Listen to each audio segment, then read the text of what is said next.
Welcome students, आज हम start करेंगे अपनी फर्स्ट ईयर की केमिस्ट्री का चैप्टर नंबर 1 का लेक्चर नंबर 15 और आज का हमारा टॉपिक है molecular formula and it's determination. आज के लेक्चर में हम मॉलिक्यूलर फॉर्मूले की स्टडी करेंगे और इसकी डिटर्मिनेशन की स्टडी करेंगे। हम देखेंगे कि मॉलिक्यूलर फॉर्मूला किस तरह से कैलकुलेट किया जा सकता है। इससे प्रीवियस लेक्चर्स में lecture number 13 and lecture number 14 में हमने एम्पिरिकल फॉर्मूले की स्टडी की थी और हमने एम्पिरिकल फॉर्मूला को कैलकुलेट किया था, यानी हमारे पास डिफरेंट मेथड्स के जरिए हमने कंपाउंड के एम्पिरिकल फॉर्मूलाज कैलकुलेट किए थे। आज के लेक्चर में हम मॉलिक्यूलर फॉर्मूले की स्टडी करेंगे और इसकी डिटर्मिनेशन की स्टडी करेंगे। सो फर्स्ट ऑफ ऑल हम इसकी डेफिनेशन की स्टडी करते हैं मॉलिक्यूलर फॉर्मूले की। मॉलिक्यूलर फॉर्मूला किसी भी कंपाउंड का एक्चुअल फॉर्मूला होता है। मॉलिक्यूलर फॉर्मूला हमें कंपाउंड में present actual number of atoms के बारे में बताता है। अगर हम एम्पिरिकल फॉर्मूले की बात करें तो empirical formula simplest whole number ratio के बारे में बताता है, लेकिन जो मॉलिक्यूलर फॉर्मूला होता है, मॉलिक्यूलर फॉर्मूला हमें कंपाउंड में प्रेजेंट एलिमेंट्स के एक्चुअल नंबर ऑफ एटम्स के बारे में बताता है। That formula of a substance which is based on the actual molecule is called molecular formula. It gives the total number of atoms. ये molecule में present या compound में present total number of atoms के बारे में बताता है, number of elements के बारे में बताता है, या फिर हम कह सकते हैं कि एग्जैक्ट या एक्चुअल नंबर ऑफ एटम्स के बारे में बताता है जो कंपाउंड में प्रेजेंट होते हैं। It gives the total number of atoms of different elements present in the molecule of a compound. For examples, molecular formula of benzene is C6H6। Benzene का मॉलिक्यूलर फॉर्मूला C6H6 है और अगर हम इसमें देखें तो टोटल नंबर ऑफ एटम्स इसमें 6 है, 12। टोटल नंबर ऑफ एटम्स इसमें 12 है। ये टोटल नंबर ऑफ एटम्स है।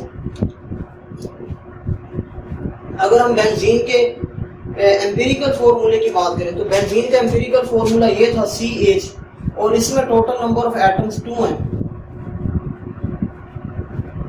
ये 2 एक्चुअल नंबर ऑफ एटम्स नहीं है, बल्कि ये इस कंपाउंड में प्रेजेंट एलिमेंट के एटम्स की सिंपलेस्ट होल नंबर रेशियो है। अगर इसमें हम देखें तो एटम की तो रेशियो 1:1 है, लेकिन अगर हम बेंजीन के मॉलिक्यूलर फॉर्मूले की बात करें तो इसके मॉलिक्यूलर फॉर्मूले में जो रेशियो है वो 6:6 है, यानी ये एक्चुअल रेशियो है और ये एक्चुअल एटम्स है। इसी तरह अगर हम ग्लूकोज की बात करें, ग्लूकोज का मॉलिक्यूलर फॉर्मूला C6H12O6 है और इसका एम्पिरिकल फॉर्मूला होता है CH2O। इसके एम्पिरिकल फॉर्मूले में टोटल नंबर ऑफ एटम्स 4 है, लेकिन 4 एक्चुअल नंबर ऑफ एटम्स नहीं है। एक्चुअल नंबर ऑफ एटम्स है इसमें 24, 6 carbon, 6 oxygen and 12 hydrogen. 24 actual number of atoms है। और जो फॉर्मूला हमें एक्चुअल या एग्जैक्ट नंबर ऑफ एटम्स के बारे में बताता है उस फॉर्मूले को हम मॉलिक्यूलर फॉर्मूले का नेम देते हैं। कंपाउंड के जो मॉलिक्यूलर फॉर्मूलाज होते हैं, the molecular formulas are the simple multiple of empirical formulas. यानी मॉलिक्यूलर फॉर्मूलाज एम्पिरिकल फॉर्मूलाज के मल्टीपल्स होते हैं। जैसे कि फॉर एग्जांपल बेंजीन का मॉलिक्यूलर फॉर्मूला C6H6 है और इसका एम्पिरिकल फॉर्मूला CH है। ये इसका एम्पिरिकल फॉर्मूला है और इसको अगर मैं 6 के साथ मल्टीप्लाई कर दूं तो ये इसका मॉलिक्यूलर फॉर्मूला बन जाएगा। यानी मॉलिक्यूलर फॉर्मूला क्या है? मॉलिक्यूलर फॉर्मूला एम्पिरिकल फॉर्मूले का मल्टीपल है। और बेंजीन के केस में मल्टीपल क्या है? 6। In case of benzene multiple is 6। Similarly अगर हम ग्लूकोज के एम्पिरिकल फॉर्मूले की बात करें तो ग्लूकोज का एम्पिरिकल फॉर्मूला CH2O है। ये ग्लूकोज का एम्पिरिकल फॉर्मूला है और इसको अगर 6 से मल्टीप्लाई कर दूं तो ये बन जाएगा C6H12O6। ये ग्लूकोज का मॉलिक्यूलर फॉर्मूला है और ये कैसे आया? जब एम्पिरिकल फॉर्मूले को 6 से मल्टीप्लाई किया। यानी ग्लूकोज के केस में भी मल्टीपल 6 है, बेंजीन के केस में भी मल्टीपल 6 है और ग्लूकोज के केस में भी मल्टीपल 6 है। यानी जो molecular formula, molecular formula empirical फॉर्मूले का मल्टीपल होता है। इसके बाद हम एक रिलेशन की स्टडी करेंगे, relation between the empirical and molecular formulas, यानी एम्पिरिकल और मॉलिक्यूलर फॉर्मूलाज में क्या रिलेशन है। एम्पिरिकल और मॉलिक्यूलर फॉर्मूलाज के बिटवीन रिलेशन को हम एक इक्वेशन की मदद से रिप्रेजेंट करते हैं। Molecular formula is derived from empirical formula by the following relationship. Molecular formula is equal to n into empirical formula. ये एक रिलेशन है मॉलिक्यूलर और एम्पिरिकल फॉर्मूले के between. Molecular formula is equal to n into empirical formula. अगर हमने किसी भी कंपाउंड का मॉलिक्यूलर फॉर्मूला कैलकुलेट करना है तो हमें सबसे पहले उस कंपाउंड का एम्पिरिकल फॉर्मूला कैलकुलेट करना पड़ेगा, देन हमें n की वैल्यू कैलकुलेट करनी पड़ेगी। n क्या होता है ये भी अभी मैं बताता हूँ आपको कि n क्या होता है। n यहाँ पे कोई भी इंटीजर, सिंपल इंटीजर है, n is a simple integer और n की वैल्यू यहाँ पे पॉजिटिव होगी, यानी ये पॉजिटिव इंटीजर होगा, सिंपल या पॉजिटिव इंटीजर होगा 1 2 3 4 5 6 7 एंड सो ऑन। n की वैल्यू कोई भी पॉजिटिव नंबर हो सकता है। ये रिलेशन है, ये शॉर्ट क्वेश्चन है तो अक्सर बोर्ड में पूछा गया है और ये उसका आंसर है। यहाँ तक आंसर है शॉर्ट क्वेश्चन का। इसके बाद हम देखेंगे कि बहुत सारे कंपाउंड ऐसे होते हैं जिनके एम्पिरिकल और मॉलिक्यूलर फॉर्मूला सेम होते हैं। Those compounds whose empirical and molecular formulae are the same are numerous. Numerous mean यानी बेशुमार। बेशुमार कंपाउंड ऐसे हैं जिनके एम्पिरिकल और मॉलिक्यूलर फॉर्मूला सेम होते हैं। अब ऐसा क्यों होता है? क्योंकि उन कंपाउंड में प्रेजेंट एटम्स को हम सिंप्लीफाई नहीं कर सकते, यानी एटम की जो रेशियो है उसको हम सिंप्लीफाई नहीं कर सकते। जैसे कि फॉर एग्जांपल वाटर, अब वाटर में जो इन एटम की जो रेशियो है वो 2:1 है और इस 2:1 को हम सिंप्लीफाई नहीं कर सकते। इसलिए वाटर का एम्पिरिकल और मॉलिक्यूलर फॉर्मूला AH2O है। वाटर का मॉलिक्यूलर फॉर्मूला भी AH2O है और वाटर का एम्पिरिकल फॉर्मूला भी AH2O है। सिमिलरली कार्बन डाइऑक्साइड में जो एटम्स की जो रेशियो है, सिंपलेस्ट होल नंबर रेशियो, वो 1:2 है। इसको भी हम 1:2 को भी हम सिंप्लीफाई नहीं कर सकते। एमोनिया में जो एटम की रेशियो है वो 1:3 है। ये भी सिंपलेस्ट होल नंबर रेशियो है, इसको भी हम सिंप्लीफाई नहीं कर सकते। सिमिलरली ग्लूकोज और इसके अलावा और बहुत सारे कंपाउंड है, यानी न्यूमरस बेशुमार कंपाउंड है जिनके एम्पिरिकल और मॉलिक्यूलर फॉर्मूला सेम होते हैं, क्योंकि उन कंपाउंड में जो एटम्स की रेशियो है वो ऑलरेडी सिंपलेस्ट फॉर्म में होती है। एटम की रेशियो को हम सिंप्लीफाई नहीं कर सकते। There simple multiple n is unity, यानी वो कंपाउंड जिनके एम्पिरिकल और मॉलिक्यूलर फॉर्मूला सेम होते हैं उनमें n की वैल्यू क्या होती है? यूनिटी होती है। Unity mean 1। वो कंपाउंड जिनके एम्पिरिकल और मॉलिक्यूलर फॉर्मूला सेम होते हैं उनमें n की वैल्यू क्या होती है? 1 होती है। 1 होने की वजह से उनके एम्पिरिकल और मॉलिक्यूलर फॉर्मूला सेम होते हैं। जैसे कि फॉर एग्जांपल अगर हमने वाटर का मॉलिक्यूलर फॉर्मूला कैलकुलेट करना है तो हम वाटर का एम्पिरिकल फॉर्मूला पहले कैलकुलेट करेंगे, फिर उसको n से मल्टीप्लाई करेंगे। n यहाँ पे वाटर के केस में क्या होगा? 1। Molecular formula is equal to n unity है, n की वैल्यू अगर 1 पुट कर दें, यूनिटी पुट कर दें, और वाटर का एम्पिरिकल फॉर्मूला AH2O है तो 1 जब मल्टीप्लाई होगा तो मॉलिक्यूलर फॉर्मूला भी AH2O हो जाएगा। 1 के मल्टीप्लाई होने से कोई फर्क नहीं पड़ेगा। इसी तरह अगर मैं इसकी बात करूं कार्बन डाइऑक्साइड की, तो कार्बन डाइऑक्साइड का अगर मॉलिक्यूलर फॉर्मूला कैलकुलेट करना हो तो हम पहले कार्बन डाइऑक्साइड का एम्पिरिकल फॉर्मूला कैलकुलेट करेंगे, देन n से मल्टीप्लाई करेंगे उसको। Molecular formula is equal to n, क्या है? n यूनिटी है, यानी वो कंपाउंड जिनके एम्पिरिकल और मॉलिक्यूलर फॉर्मूला सेम होते हैं उनमें n की वैल्यू यूनिटी होती है। कार्बन डाइऑक्साइड का एम्पिरिकल फॉर्मूला CO2 है और जब 1 को मल्टीप्लाई करूंगा CO2 से तो कोई फर्क नहीं पड़ेगा, CO2 एज इट इज रहेगा। और कार्बन डाइऑक्साइड का मॉलिक्यूलर फॉर्मूला भी CO2 आ जाएगा। इसके बाद n क्या होता है? n की वैल्यू हम कैसे कैलकुलेट करते हैं? n जो है, n एक रेशियो है, ratio of molecular formula, molecular mass and empirical formula मास, यानी n की जो वैल्यू है वो मॉलिक्यूलर मास और एम्पिरिकल फॉर्मूला के मास में एक रिलेशन है, एक रेशियो है. Actually the value of n is the ratio of molecular mass and empirical formula mass of a substance. और n की वैल्यू हम इस इक्वेशन की मदद से कैलकुलेट करते हैं. n इक्वल होता है molecular mass divided by empirical formula mass. Empirical formula mass empirical फॉर्मूले का होता है और मॉलिक्यूलर मास मॉलिक्यूलर फॉर्मूले का होता है. और अगर हम वाटर की बात करें तो वाटर का मॉलिक्यूलर मास क्या होता है, यानी वाटर का मॉलिक्यूलर फॉर्मूला H2O है तो इसका मॉलिक्यूलर मास क्या आएगा 18, और इसका एम्पिरिकल फॉर्मूला भी यही होता है तो इसका एम्पिरिकल फॉर्मूला मास भी 18 ग्राम आएगा. सो 18 ग्राम डिवाइडेड बाय 18 ग्राम करेंगे तो वो कैंसिल आउट हो जाएगा. 18 ग्राम डिवाइडेड बाय 18 ग्राम करेंगे तो ये कैंसिल आउट हो जाएंगे और आंसर आएगा 1, यानी यूनिटी. आंसर यूनिटी आ जाएगा. यानी वो कंपाउंड जिनके एम्पिरिकल और मॉलिक्यूलर फॉर्मूला सेम होते हैं उनमें n की वैल्यू यूनिटी होती है. Unity mean 1.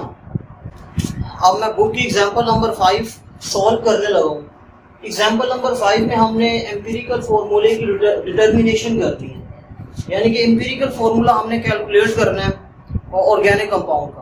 और किसी भी ऑर्गेनिक कंपाउंड का एम्पिरिकल फॉर्मूला कैलकुलेट करने के लिए हमें सबसे पहले उसका मॉलिक्यूलर फॉर्मूला कैलकुलेट करने के लिए हमें सबसे पहले उस कंपाउंड का एम्पिरिकल फॉर्मूला कैलकुलेट करना पड़ता है एंड देन हमें n की वैल्यू कैलकुलेट करनी पड़ती है. और n की वैल्यू हम कैसे कैलकुलेट करेंगे, n जो है वो एक रेशियो है, ratio of molecular mass and empirical formula मास. यानी मॉलिक्यूलर मास को हम एम्पिरिकल फॉर्मूले का जो मास है उस पर डिवाइड कर देंगे और हमारे पास n की वैल्यू आ जाएगी.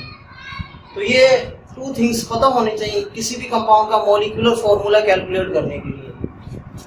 The combustion analysis of a organic compound shows it to contain, यानी वो कह रहे हैं कि ऑर्गेनिक की कंबशन एनालिसिस की गई है और कंबशन एनालिसिस करने के बाद हमने ये चीज डिटरमिन की है कि उस ऑर्गेनिक कंपाउंड में 65.44% कार्बन है, हाइड्रोजन की परसेंटेज उस कंपाउंड में 5.50 है और ऑक्सीजन की परसेंटेज 29.06 है. What is the empirical formula of the compound, यानी अगर एलिमेंट्स की परसेंटेज ये हो तो उस कंपाउंड का एम्पिरिकल फॉर्मूला क्या होगा.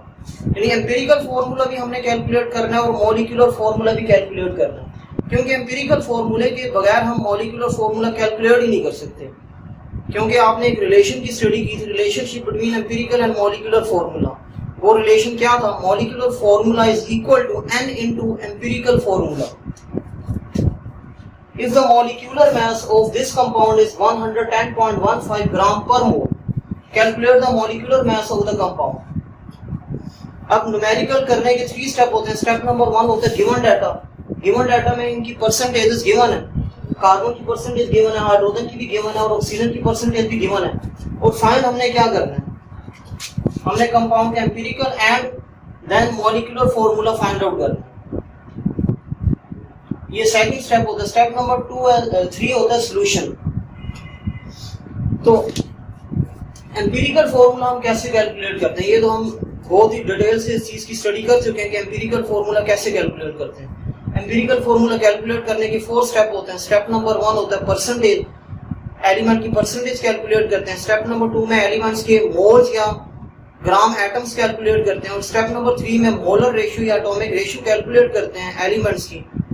और स्टेप नंबर 4 में अगर atomic ratio simple whole number आ रही है तो वो उस कंपाउंड का एम्पिरिकल फॉर्मूला होता है. अगर एटॉमिक रेशियो होल नंबर नहीं आ रही तो उस एटॉमिक रेशियो को हम किसी सूटेबल नंबर से मल्टीप्लाई करते हैं उसको होल नंबर में कन्वर्ट करने के लिए. सो एम्पिरिकल फॉर्मूला कैलकुलेट करने का फर्स्ट स्टेप परसेंटेज है. परसेंटेज हम कैलकुलेट नहीं करेंगे क्योंकि परसेंटेज गिवन है, ऑलरेडी गिवन है न्यूमेरिकल की स्टेटमेंट में, इसलिए हम फर्स्ट स्टेप नहीं करेंगे. फर्स्ट स्टेप उसने खुद ही कर दिया इस न्यूमेरिकल में. सेकंड स्टेप होता है नंबर ऑफ मोल्स या number of gram atoms. Number of moles को हम नंबर ऑफ ग्राम एटम्स भी कहते हैं. नंबर ऑफ मोल्स या नंबर ऑफ ग्राम एटम कैसे कैलकुलेट करते हैं, एलिमेंट की परसेंटेज या एलिमेंट के मास को हम उसके एटॉमिक मास पे डिवाइड करते हैं। सबसे पहले हम कार्बन की कैलकुलेट करते हैं, number of gram atoms. Carbon की परसेंटेज इतनी है और कार्बन का मास, एटॉमिक मास 12 होता है। इस पे डिवाइड करेंगे तो आंसर आएगा 5.45 ग्राम एटम्स या सिंपल ग्राम। इसके बाद number of gram atoms of hydrogen calculate करेंगे। हाइड्रोजन की परसेंटेज 5.50 है और हाइड्रोजन का एटॉमिक मास 1.008 होता है। तो इस पे डिवाइड करेंगे, ये आंसर आएगा। देन हम ऑक्सीजन के number of gram atoms calculate करेंगे। ऑक्सीजन की परसेंटेज गिवन है 29.06% और ऑक्सीजन का एटॉमिक मास 16 होता है। तो इस पे डिवाइड करेंगे, आंसर इज 1.82। ये स्टेप नंबर 2 होता है। और स्टेप नंबर 3 होता है एटॉमिक रेशियो या फिर हम मोलर रेशियो भी कहते हैं।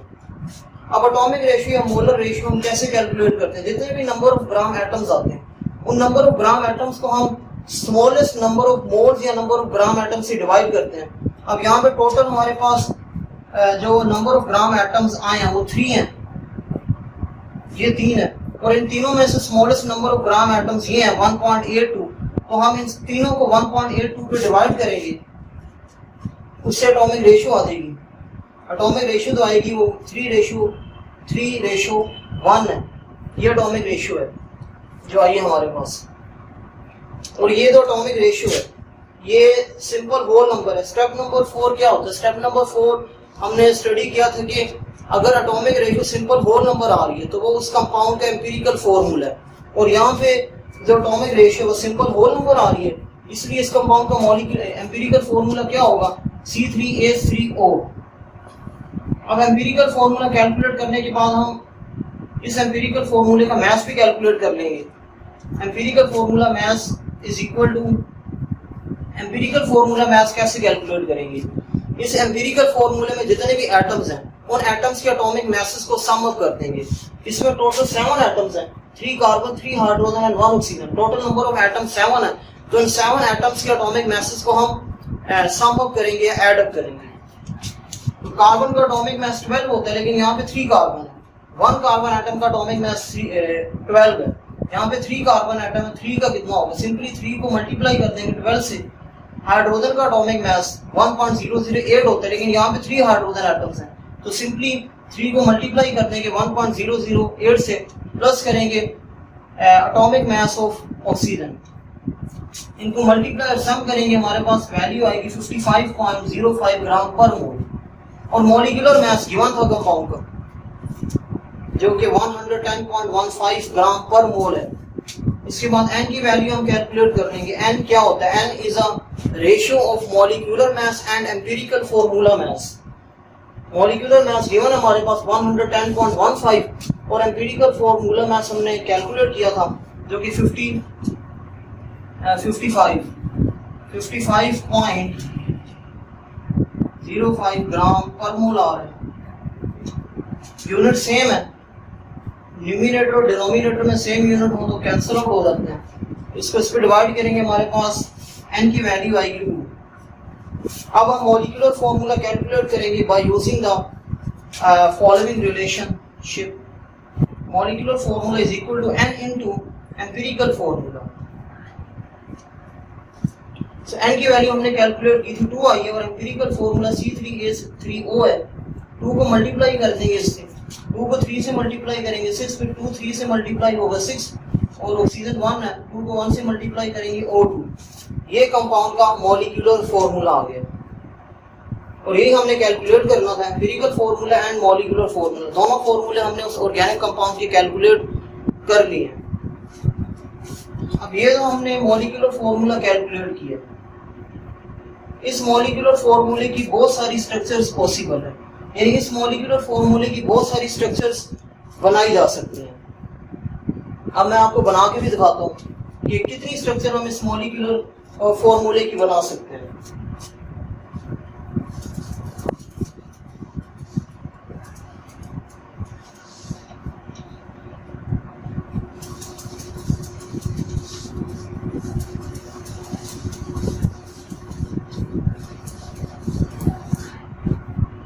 इस मॉलिक्यूलर फॉर्मूले की बहुत सारी स्ट्रक्चर पॉसिबल हैं।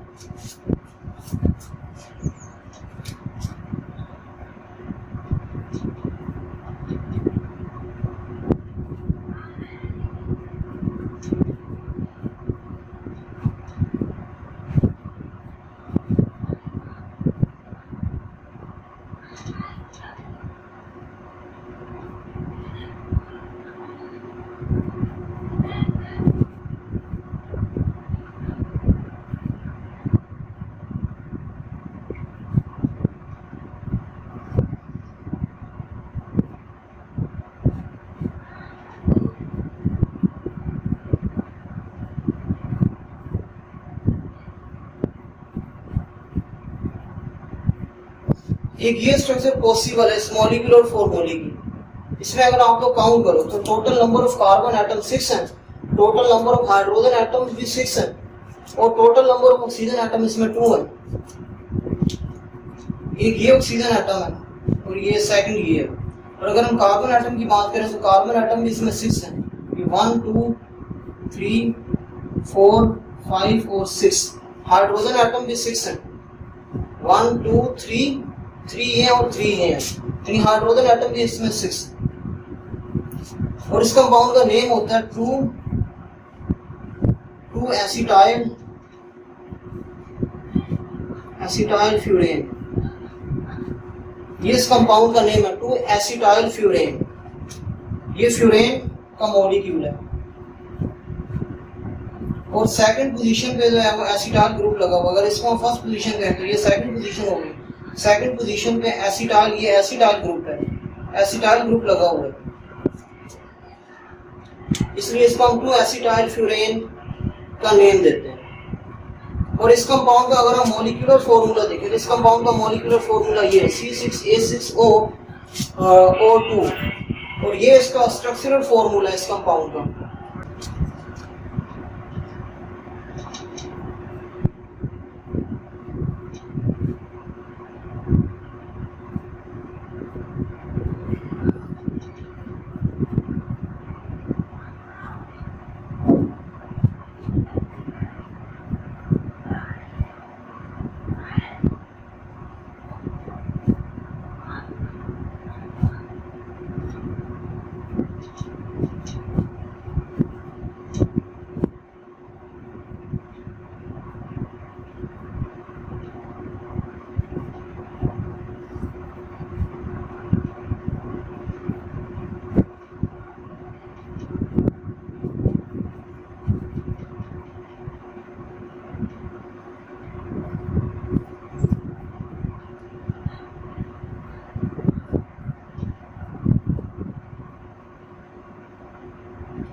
ये कंपाउंड है, इस कंपाउंड का भी मॉलिक्यूलर फॉर्मूला C6H6O2 है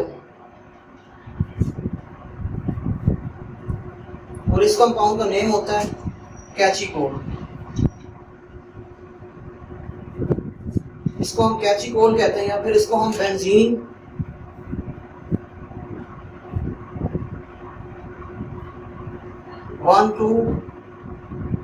डाइओल भी कहते हैं।